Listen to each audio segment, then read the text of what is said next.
Pourquoi est-ce que les Gabonais, les jeunes Africains en général, rejettent tant le régime d'Ali Bongo? C'est la question qu'il faut se poser pour comprendre la crise post-électorale qui a en ce moment lieu au Gabon. Alors déjà, il faut comprendre d'abord qui est Ali Bongo. Ali Bongo, qui est l'actuel président du Gabon, a fait 14 ans au pouvoir, après avoir succédé à son père, qui lui a fait 41 ans au pouvoir. Depuis 2009, à chaque fois qu'il est élu, il y a toujours des crises, des revendications, des gens qui se soulèvent, des soulèvements de la population, parce qu'effectivement, ils ne sont pas d'accord avec ça. Premièrement, ils avaient comme argument celui-ci. Le Gabon, c'est une république, c'est pas un royaume. Nous avons décidé que le pouvoir ne peut pas aller du père au fils. C'est faux. Effectivement, le Gabon n'est pas une monarchie. Le Gabon est une république. C'est un pays démocratique, en tout cas dit démocratique. L'arrivée donc d'Ali Bongo au pouvoir après la mort de son père a été vue par les Gabonais comme une prise en otage de leur pays, comme une transmission de père en fils, comme si c'était un héritage qu'on transmettait. Il ne faut pas voir les choses comme cela. Omar Bongo, c'est une période. Moi, quand je suis allé devant mes compatriotes, j'y allais en tant qu'Ali. Ce n'est pas une question de patronyme, c'est une question de projet. Pour lui, Ali n'est pas Omar, effectivement, mais malheureusement pour lui également, il porte le patronyme Bongo. Il faut savoir qu'Omar Bongo, c'est un homme qui était hyper proche de la France. Il était l'un des alliés de la France-Afrique, en Afrique centrale particulièrement. Oui, oui. Le Gabon, c'était la pièce maîtresse du dispositif français. C'était le pilier avec la Côte d'Ivoire. Mais le Gabon, Omar Bongo, était un fidèle parmi les fidèles. Il a accepté toutes sortes de compromissions. Ben, vous savez, comme je l'ai dit à Libreville, quand un Gabonais arrive en France, et je crois qu'il se croit chez lui, car comme disait le défunt président Lomba, tout Gabon a des partis, à savoir le Gabon et la France.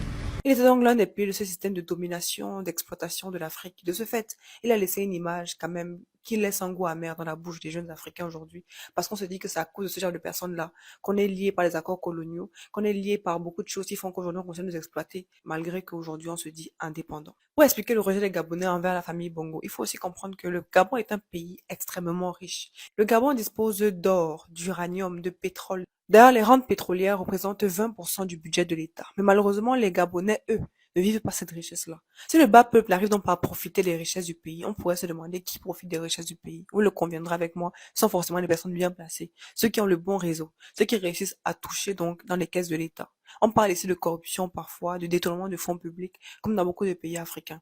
De ce fait, donc, il y a des frustrations qui naissent. Comment expliquer donc aux Gabonais que ton pays est riche, tu as les richesses pétrolières, minières, etc., mais tu n'arrives pas à t'habiller décemment, à vivre décemment, à te scolariser, à nourrir tes enfants? Comment expliquer aux Gabonais que vous êtes riches, mais la population est pauvre? Il y a aussi aujourd'hui au Gabon le sentiment que l'État gabonais, le gouvernement en place aujourd'hui a échoué, lamentablement. Par exemple, lorsque le président de la République dit « Je vais raccorder 100 000 nouveaux Gabonais à l'eau », et qu'au moment où je parle, à Libreville, on n'a pas l'eau en continu dans les robinets, dans tous les quartiers de la ville, ça c'est un problème. Lorsque le président dit qu'il va régler le problème de l'électricité et que la compagnie nationale d'électricité est quasiment en faillite, ça c'est un problème. Les problèmes d'infrastructure. Lorsque le président dit « je vais sécuriser la ligne de chemin de fer, je vais mener à terme les travaux pour qu'elle soit fonctionnelle tout le temps et que la ligne, par exemple sur le premier semestre 2021, c'est un accident ferroviaire par mois, ça c'est un problème. Parce que ce sont des éléments qui impactent directement la vie des Gabonais et qui, s'ils avaient été réalisés, auraient permis au pays et aux citoyens de faire quand même des progrès importants.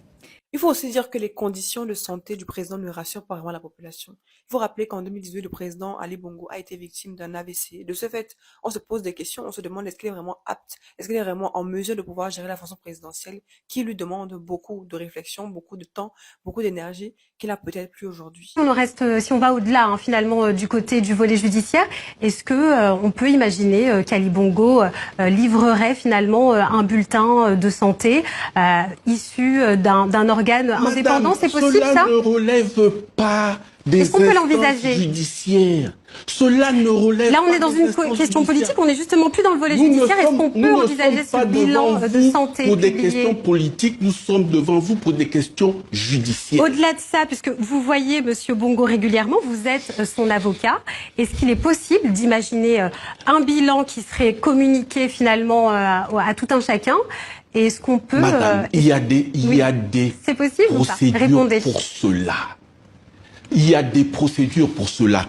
Que l'on saisisse les bons organes et ce qui doit être fait le sera. Il existe également chez la jeunesse gabonaise un sentiment, une envie de changement profonde.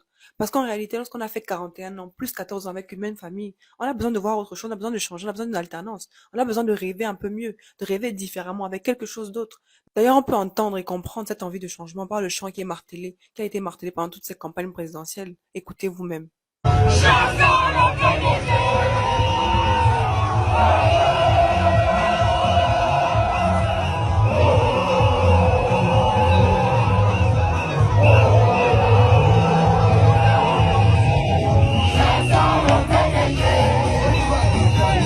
Effectivement, pour eux, le plus important aujourd'hui, c'est de chasser le PDG. Le PDG, c'est le parti au pouvoir, parti démocratique gabonais.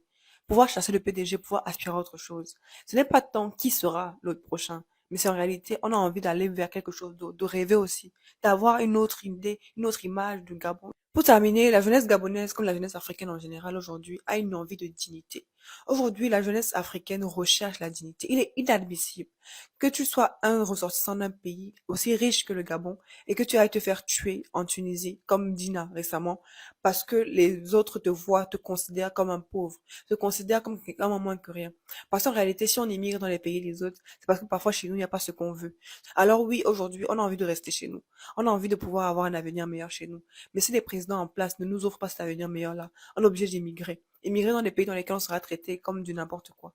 Alors je pense humblement que les dirigeants africains devraient entendre, prêter l'oreille forte à cette jeunesse africaine qui leur explique clairement ce qu'elle veut. Elle veut du changement, du développement, des réalisations et plus de promesses. Elle veut des personnes qui sont dévouées à leur cause, qui leur apportent un réel changement pour pouvoir avoir un avenir meilleur. Alors ne pense pas que ce sera seulement au Mali, au Burkina Faso ou ailleurs. Parce qu'aujourd'hui, ces jeunesses africaines-là, elles se parlent, elles échangent, elles s'entendent, elles se comprennent, elles parlent le même langage. Alors, chers dirigeants africains, travaillez pour votre jeunesse, travaillez pour vos pays et pas pour les autres. En tout cas, on est ensemble.